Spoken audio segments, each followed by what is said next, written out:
Berapa banyak bisnis yang tahan lebih dari 30 tahun? Ada yang tahu nggak angkanya berapa? Ayo, kalian ingat. Nokia masih kedengeran nggak sekarang? Masih ada, tapi udah nggak kedengeran. Yang bangkrut banyak. Ini contohnya, Blockbuster diganti sama apa? Ada yang tahu nggak? Netflix, betul. Kenapa? Perkembangan teknologi. Blockbuster ini besar sekali dulu. Ya, ini zaman-zaman mungkin kalian belum hidup. Gue juga masih kecil.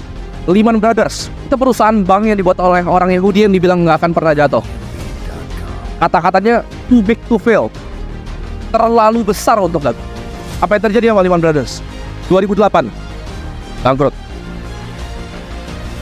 Karena untuk maintain sebuah bisnis itu nggak gampang. Gue yakin kalian di sini yang udah jadi pengusaha tahu, nggak gampang untuk bikin bisnis tahan bahkan 5 tahun. Secara statistik sangat sedikit bisnis yang survive, apalagi lebih dari 30 tahun. Jawaban tepatnya hampir nggak ada, percaya nggak ada. Bisnis yang thriving ya, yang naik terus 30 tahun hampir nggak ada.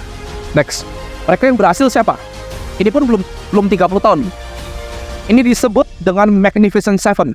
Kalau kita tahu, ya, Nvidia, Facebook yang jadi Meta, Tesla, ya, dan teman-teman yang lain, Google. Ini disebut Magnificent Seven. Kalau kalian beli saham-saham ini, yang terjadilah kalian capture hampir 99% dari market. Kan gue bilang tadi, gak banyak perusahaan yang tahan 30 tahun. Dan kalian kira kalian jadi karyawan itu aman. Kalau bisnisnya nggak bisa tahan 30 tahun, apalagi karyawannya, lebih gampang untuk dipecat. Di sini ada yang kerjaannya kreatif nggak? Videographer, desainer, ada nggak? Kreatif? Orang editor ada nggak? Banyak ya tangan. Kalian mampus pertama. Udah pernah lihat Sora belum? Dari OpenAI. Dia bisa bikin video dengan prompting. Suatu saat ini gue pun bisa mampus.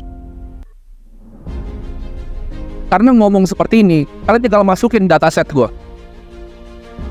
Bikin kayak Timothy Ronald ngomong di stage seperti ini, angle kamera seperti ini.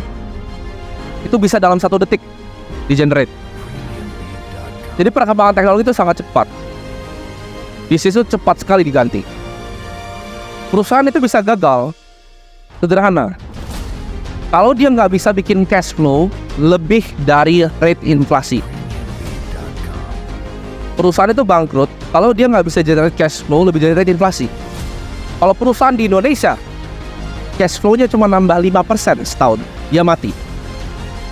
10% hampir mati. 7,5% pun mati. Dan gak gampang. Untuk bisa generate cash flow yang lebih, kita butuh apa? Inovasi pertama, coba. 2, kita butuh apa lagi? Apa? Untuk perusahaan bisa stay, butuh apa lagi? Inovasi. Kompetitor belum. Contoh seperti ini ya. Akademi Kripto ini pertama kali gue yang bawa ke Indonesia model seperti ini. Seberapa banyak yang nyontek bahkan dari industri yang lain, saham, bahkan edtech yang SD, SMP, SMA pelajarannya pakai Discord sekarang, ya kan? Apakah itu salah? Enggak. Itu memang caranya seperti itu, ya. Kalau kalian pelajari sejarah dari zaman Punic War, Roma itu jago sekali nyontek. Jadi serang pakai kapal banyak sekali. Tapi yang dilakukan apa sama Roma? Kapalnya satu terdampar, dia contek. Jadi Roman Empire itu jagoannya nyontek. Nah, percontek-contekan ini yang bikin kompetisi di market. Yang bisa inovasi terus itu akan jadi yang terdepan. Sedangkan yang nggak bisa inovasi akan ditinggalkan di tanah. Sekarang kalau Blockbuster, Nokia, IBM, ada yang hidup nggak di sini buat lihat IBM? Itu perusahaan terbesar di dunia. 1990 berapa banyak perusahaan bangkrut? Hampir semuanya. Nah, ada yang tahu nggak? Ini 3 gedung apa aja? Yang pertama, ada yang tahu? Ada yang sekolah di sini? Apa? Ada yang tahu nggak? Teriak coba.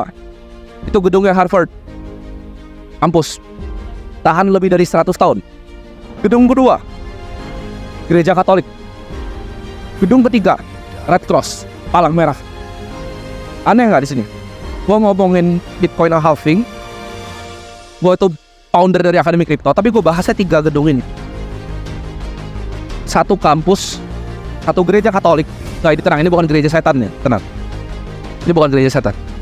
Gereja Katolik dan palang merah. Karena ini adalah 3 institusi yang bisa tahan ratusan bahkan ribuan tahun.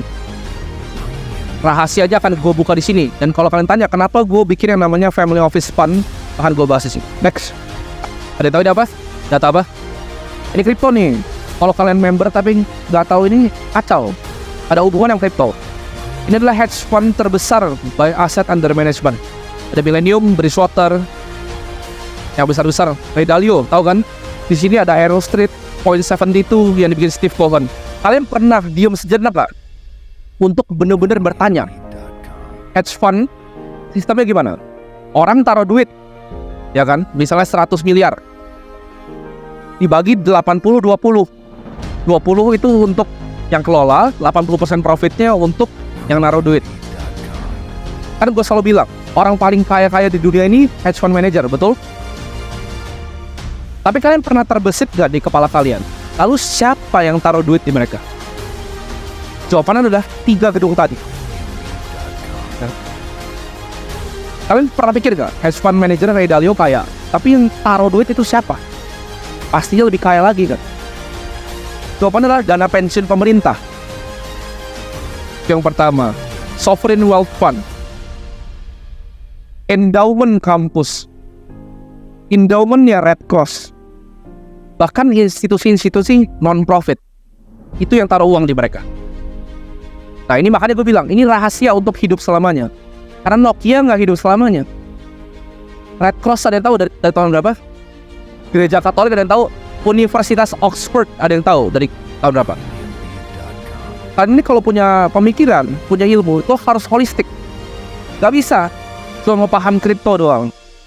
Jadi gembel kalian. Kalian harus ngerti cara dunia bekerja. Next. Ini pertanyaan gue tadi. Ini adalah structural hedge fund atau private equity atau venture capital. Itu selalu general partner, GP, yang kelola duit, dan LP. LP ini yang naruh duit. Limited partner. LP itu adalah itu, endowment. Kelihatan nggak itu? Aja. Buat yang nggak tahu ya, fund terbesar di dunia itu bukan hedge fund. Pershing Square Capital itu cuma 11 billion. Nih, kalian Pak, lihat di sini. Mata gue kekecilan nanti. Stanford 75 billion. Harvard 72 billion. Pikirkan, ini kampus apa hedge fund? Kenapa kampus punya uang sebanyak ini dan orang masih bayar? Bingung kalian. 72 miliar dolar dibungain. Goblok aja deh 5%. Udah berapa? Kenapa mereka masih terima tuisi? Ini adalah elixir of immortality. Yang gak bisa mati itu adalah kampus, bukan bisnis. Ya,